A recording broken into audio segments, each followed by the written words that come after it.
Hey guys, welcome to the new build series I'm calling Stock to Not, Episode 1, Season 1. We are working on this Honda Grom here. So with this first episode, right now we are streaming live on YouTube. We did a pre-show a little earlier, about a 30-minute pre-show. We opened it up to everybody. Right now I have Patreon-only supporters behind me. Will you buy a beer and chug it with me with my $10? Yeah? Sure. So this is going to be a multi-part series video where every Tuesday we live stream, we record this, and then every Saturday morning you guys will see the finished edited content. So shout out real quick to the sponsors that made this happen. So we have support from KOSO North America, DUNLOP, Barney St. Pete, Chimera Competition Works, PITBULL Stand, EBC Brakes, TST Industries, Steady Garage, Moto, NDC Customs, MSX 125 Accessories, and Racing Bros, all making this build series possible. Last but not least is shout out to the Patreon. So this is also a Patreon supported build. So the Patreons that are joining me right now in the live chat, they're behind me, they're talking, they're chatting, and they're seeing this episode on Tuesday night instead of Saturday morning. So if you guys want to join the Patreons, you can do so in the link down below. Please check it out, read into it. It's only $1 to see this behind the scenes access. They'll tell you in the comment section below, it's definitely a dollar well spent. All right guys, let's get into the Honda Grom that we're working with now and go over some of the modifications that are already done with it, and then we'll go into the parts that we're going to be putting on it. All right, so what you're looking at here is a 2015 Honda Grom. It's got about 5,000 miles on it. I paid $2,400 for this, bought it used from a local Tampa Grom Squad member. As far as the mods go, it does have some of them done already to it. It has Thailand Direct Blue Fairings on it, which came stock, or at least it was a stock option in Thailand. It has flush mount blinkers on the side, Honda Mini Pro Taper bars on it already, aftermarket levers. It looks to be eBay type aftermarket or Amazon levers on it. It has Michelin tires front and rear. On the rear it's running a little bit wider. It has the 140 width, which is usually a 130. Oh, one last thing, it does have a man-in-the-box undertail. So as you guys can see, it's mostly stock. It does have some mods to it, but the mods that are done to it, a lot of them we're going to remove, and we're going to add our own little tasteful mods to make it our own. So the goal with this bike is to make it into a fast bike. So we're gonna have it done by June, which hopefully we'll have it done well before that. But June is a Smoky Mountain Crawl. About 700 Groms and Ruckuses attack the tail of the dragon for a huge event put on by Man in the Box. So let's go ahead and take a look at some of the parts that are already in-house. We have 2 PITBULL stands here, front and rear, courtesy of, you guessed it, PITBULL. All the parts for this build will be on the website, Photogromer.com, link in the description below. Next up, we have some DUNLOP tires. We have the Scoot Smarts are mounted on these white wheels. They're just stock wheels, courtesy of Lewis. He powder coated them for me. Next up is the TT93s from DUNLOPs, which are a little bit more aggressive track tires. Thanks to DUNLOP for sponsoring the tires for this build. Moto hooked it up with some brake lines, which we'll be talking a little bit more in detail in a future episode, but front and rears, we're going to put some stainless steel braided lines on there. Next up, we have KOSO. So let's talk about some of the parts we have in-house right now. Right now we have the clutch kit from KOSO. It comes with the steel and fibers, also the springs, which are I think 60% stronger, stiffer. So if you're looking for a little bit of grip when it comes to popping that clutch, the KOSO springs and fibers and steel, the clutch kit in itself is a great option. We're going to need this for the big bore kit, which I'll talk about in a second. Next up, we have some parts courtesy of Steady Garage. We have the Chimera intake, which we're going to be putting on the bike. We also have a quick throttle, which will make just twisting the throttle a little bit less physical motion. So while we turn the throttle to go faster, we don't have to turn our wrist so much. Next up, we have the Competition Works exhaust here. So we have 3 different color options that this comes in for the Grom. So it either comes in full stainless steel,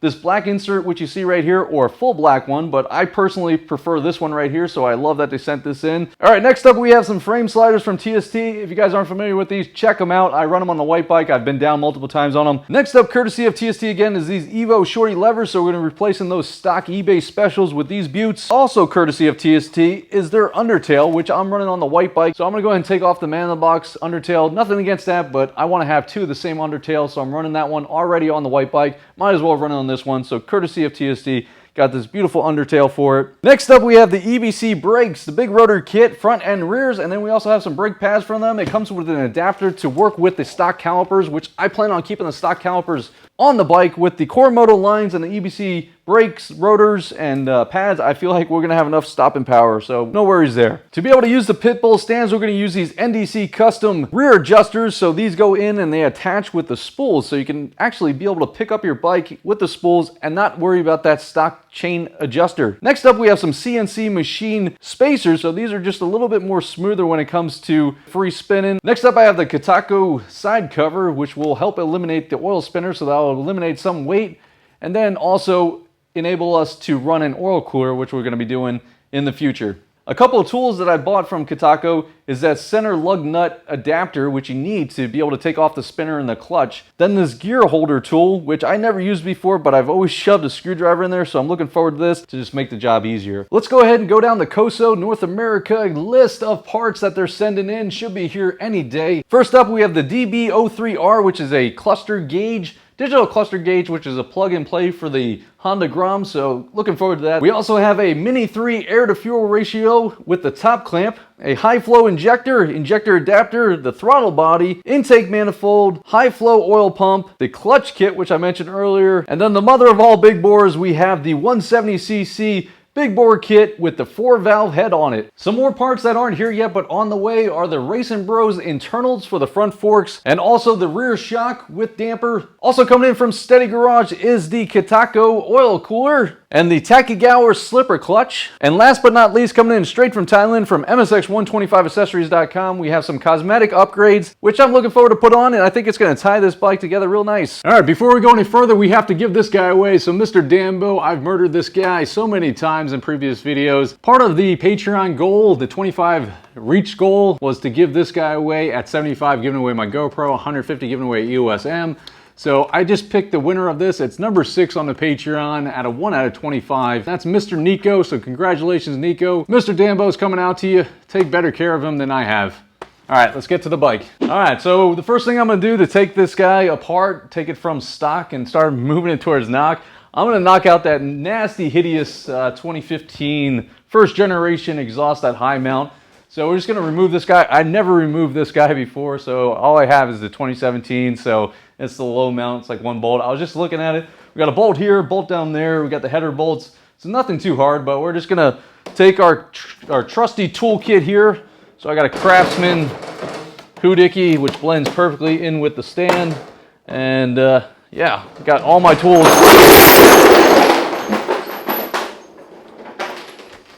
That just happened. All right, so I have all my tools conveniently located right where I need them on the ground. So the good news is there is not much good news here, but live chat. What's up, guys? Help me out here.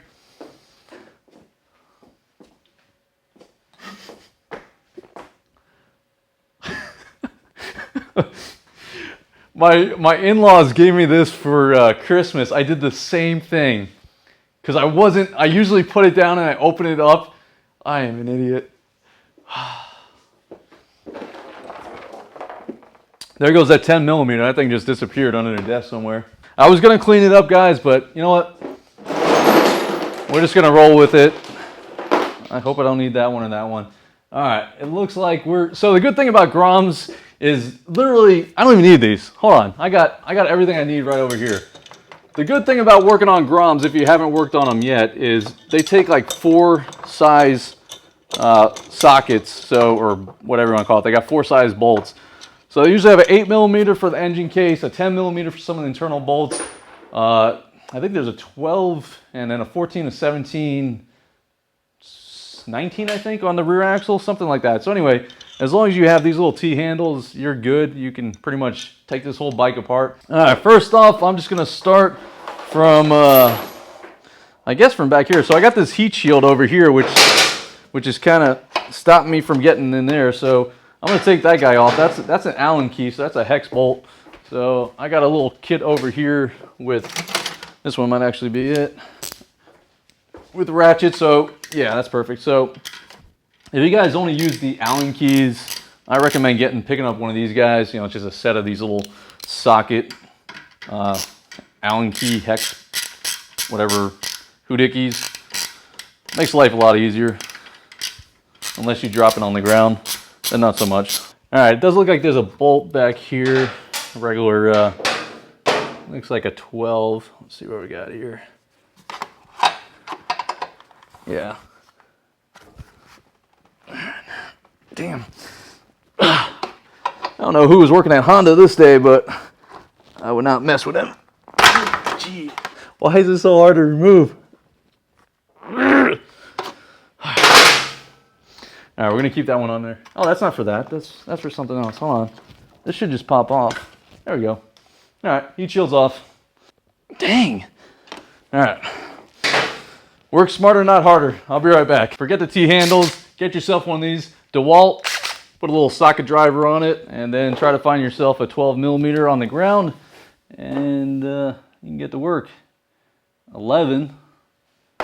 Go fish. 12. Oh my God, the second one I picked up. All right. So this should make this a little bit easier. There she is. Boom, boom. So this is just a stock exhaust. So once I start knocking out the fairings, I'm gonna start labeling them and keeping everything organized. But for this, I'm just gonna kind of send it.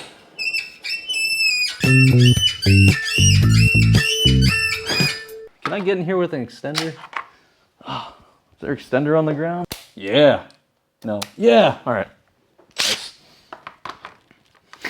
It still doesn't reach. Come on. I just want to go up.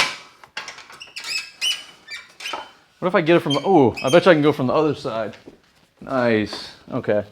All right, guys. So if you just come in from the other side, you can hit it. So 4 hours into this live stream in the first episode, and we have the stock exhaust off.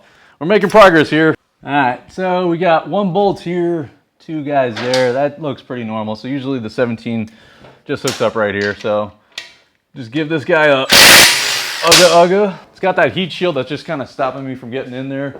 All right, so this is an 8. So to take the heat shield off, 10, 8, 12 will get you through most of this motor. All right, now we should be able to just, boom. There she is. Get off. All right. All right, guys, on that note, I'm gonna go ahead and call it a night. I know we didn't do too much to the bike, but we did get the exhaust off successfully. I have to spend the rest of the night putting these tools back in their right spots. So just a reminder, every Tuesday we're filming, so at 7 p.m. the live stream starts, the pre-show. At 7:30, we switch over to Patreon only, so if you guys want to support, there's a link down below. Everyone that was in the live chat tonight on the Patreon only live chat, live stream, I appreciate it. We had some fun. We'll pick it up again next Tuesday, and you guys will see it next Saturday if you don't support, but if you do, we'll see you next Tuesday at 7 p.m. It'll be better. It's going to get better. So this was the first episode, the first season. A lot of things went wrong with the live stream, but we got it together, and now I think we've kind of fallen into a routine, so we're going to get this bike torn apart. We're going to have some more people come in next week, help out a little bit, and I think we'll have a successful show. So if you guys like SPROCKET, I hope you did. Make sure you give it a like down below. If you haven't already subscribed, you want to subscribe, hit that subscribe link, and I'll absolutely see you next Tuesday.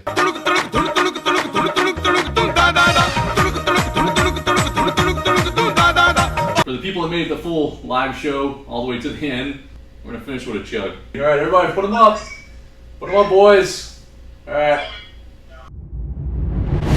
Connected.